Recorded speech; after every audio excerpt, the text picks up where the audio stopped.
Okay, Veloster N. Here we are at Hyundai California Proving Grounds. Now Bassem, I don't know what he thought about the car. He made his first laps in it, and he was going incredibly slow, so I don't know if he enjoyed it at all. Lots of fun, man.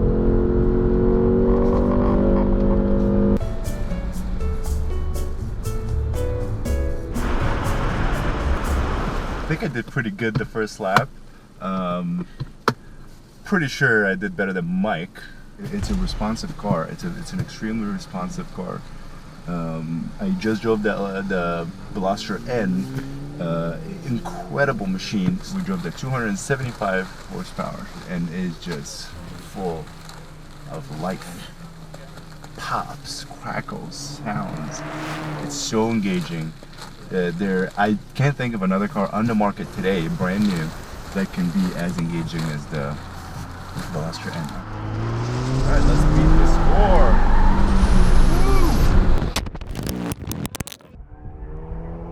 Woo! Camera flew on the track. So Bassem, you got a chance to drive both the Civic Type R and the Veloster N. Yes. And you never believed me when I said the Veloster N was more fun, but what's your opinion? So there's one thing that all humans hate to hear, and that is, I told you so. You told me. I have to take this one on the chin. The Type R is refined, it's super precise, but the Veloster N is fun. It's pure fun. It's a raw experience. The sounds, everything is just, it's for the true enthusiast, I think. Yeah, that's what I felt too. Like, taking nothing away from the Civic Type R, it's an amazing vehicle. It does everything very well, but it's like you have it on the track, and it doesn't matter if you're in second or third gear because it pulls just as strong from like 1500 as it does to 5500, and it doesn't give you that feedback and the connection. Well, the question is.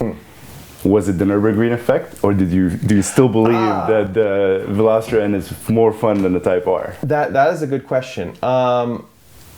There was some Nürburgring effect, I think. That was just an incredible experience to go out there. But getting the opportunity just to go to California Proving Grounds, which was it was pretty cool. To go out in the middle of the desert and have all these different courses to take it on. It was still lots of fun. Yeah. It was still lots of fun. I mean, beating up the cars on the autocross, taking them on the long track. It was a lot of fun. I think anybody who gets that car out of the box, right? Out of the box, the Veloster N, you're going to have more fun.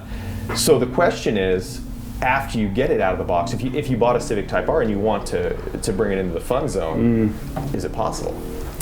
It's really difficult. It's not easy to get the Type R into that zone, and we've had experience with the ECU and how stubborn it is. Yeah, the ECU, everything's torque based now, and it says, wait a second, you're making, you have too much performance. Let me change that for you. Right. And it corrects all those things. Yeah. It makes it a bit hard now. We did see some solutions to get past some of that, but still the ceiling isn't much higher than what the Type R delivers. The question for me is, how much further can you go with the Veloster N? That's really what I'd like to see. Yeah, exactly. Now, speaking of, you said something about autocross. Mike and I had to do a little race of our own, and it was over paychecks. And it's safe to say I'm not getting paid. Okay, so the big question is, did you get out of the N mode? Or did you keep the car in the N mode the whole time? As of right now, I don't know if this car can be quiet because I did not get out of the N mode. And I know it does change the exhaust note. I don't know how it sounds like if you're driving on the regular streets. So I didn't get out of the N mode. I probably wouldn't get out of the N mode on the street. You know what I mean? Did you get out of the N mode at any point? Not during this event, but when I was in Germany, I did have the opportunity to go through the different modes, and it definitely makes a difference. What I like about the N mode a lot of cars you put in the Sport or the Sport Plus mode, right? And it still seems to be holding you back. It still seems to not release everything. With the N mode, though, you can get a small degree of wheel spin. You can get things happening, which a lot of times with other vehicles they don't let you have that degree of fun. Yeah. So the N mode was pretty cool. What I like about it is the quick access to it. So you could scroll through the Standard, the Sport, and the N mode on this side. But if you just want to go right to it, just hit the button and you're there. Let's not forget about the Elantra GT N-Line. That thing was good. That thing, okay. I was just like, I wasn't expecting anything, No, me neither. And when a car company comes out with an N-Line or a A-Line or B-Line or whatever it is, and it's kind of associated with performance. You always kind of say, okay, it just has some flashy badges on it, maybe a body kit, and they're calling it a day. Especially when it's associated with the name Elantra, so we just didn't expect much. Yeah, I never owned an Elantra before, never really driven the Elantra, but this thing had independent rear suspension, and they changed the spring rates and stuff. And this thing handled great. It did. The 1.6 liter turbo engine, I mean, we were just beating the heck out of it.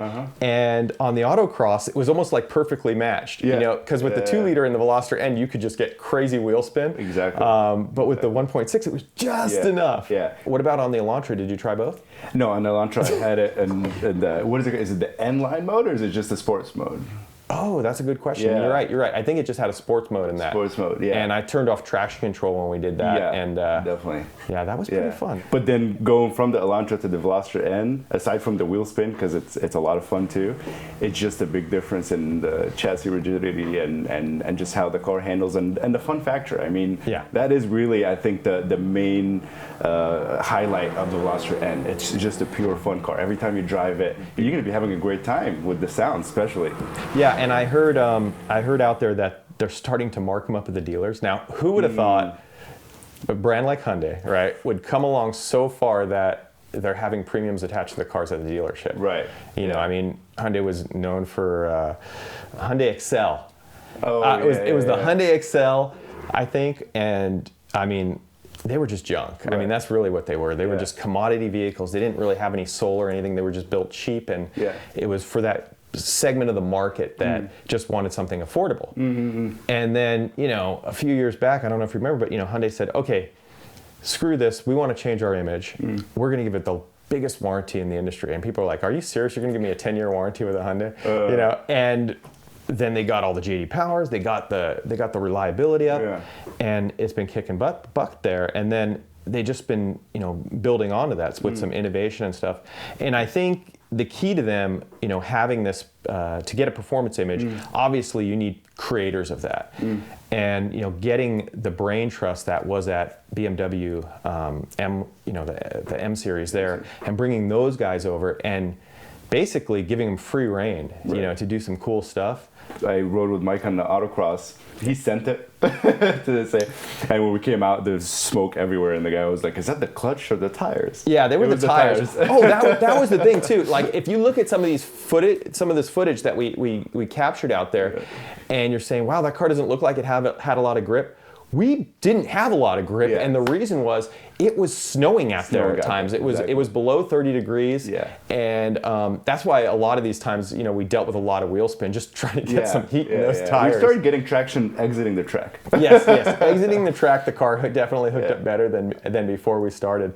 But yeah, I mean, I think I like the fact that we have a car company right now focusing on enthusiasts, and so many times it seems like you got a car that has a lot of a brand that has a lot of heritage. They'll bring out a new model that's reminiscent of the old model, and look at Toyota right now with the Supra. They're getting so much backlash, for the BMW Supra and all this other stuff. And it's probably still a really good car, but it's not what that enthusiast wanted.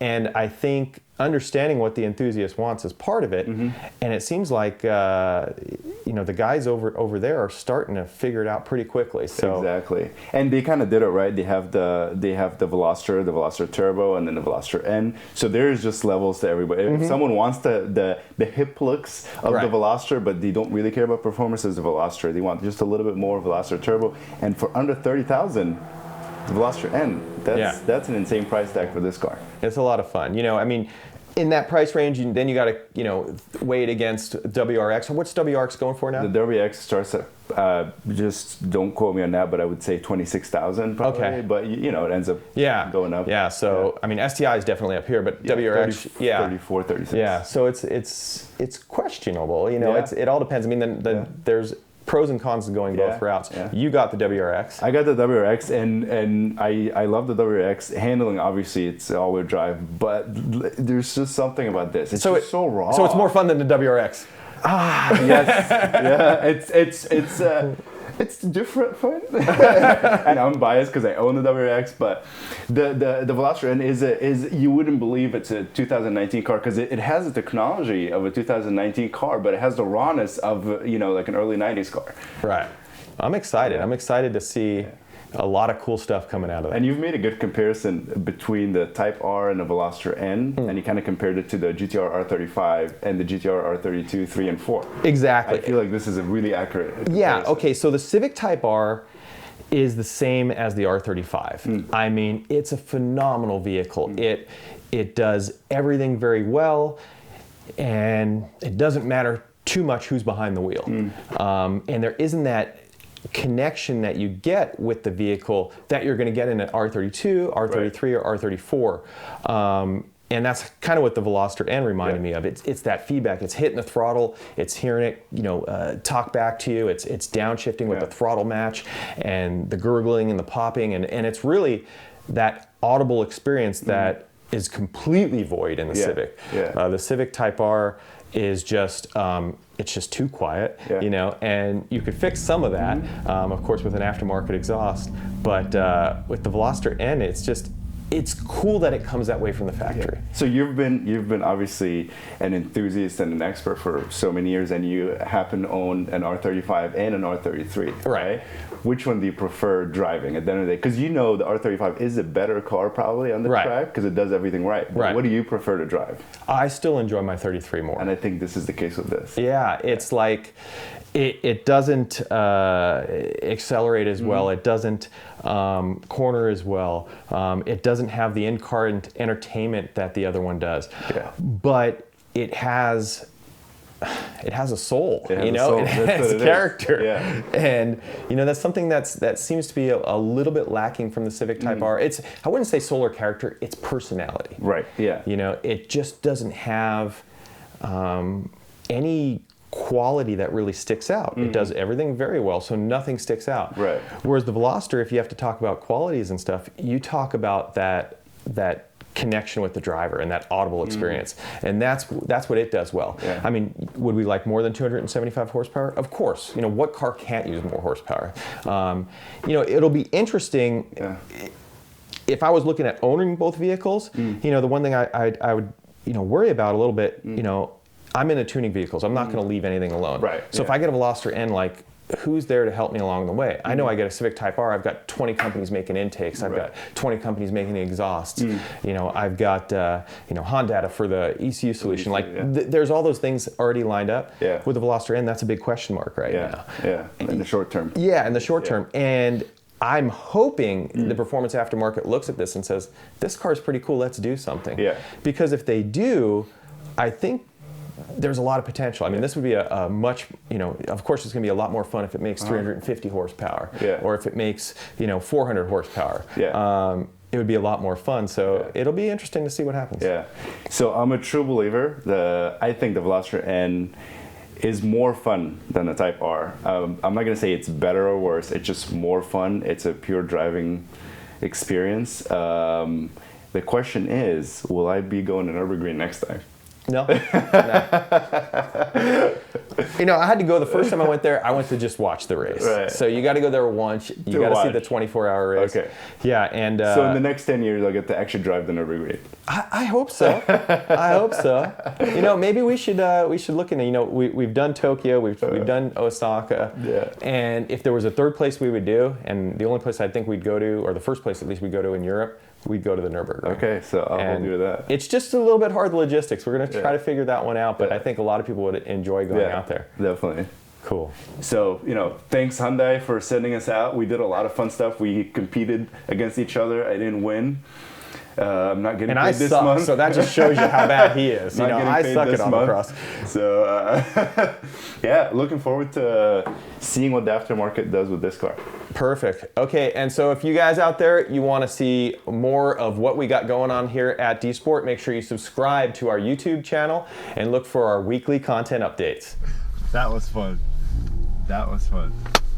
That's why we do what we do, so we can do this. That's why we stay late at work, so we can get permission from the car manufacturers to throw their cars around as hard and as fast as we can. Woo!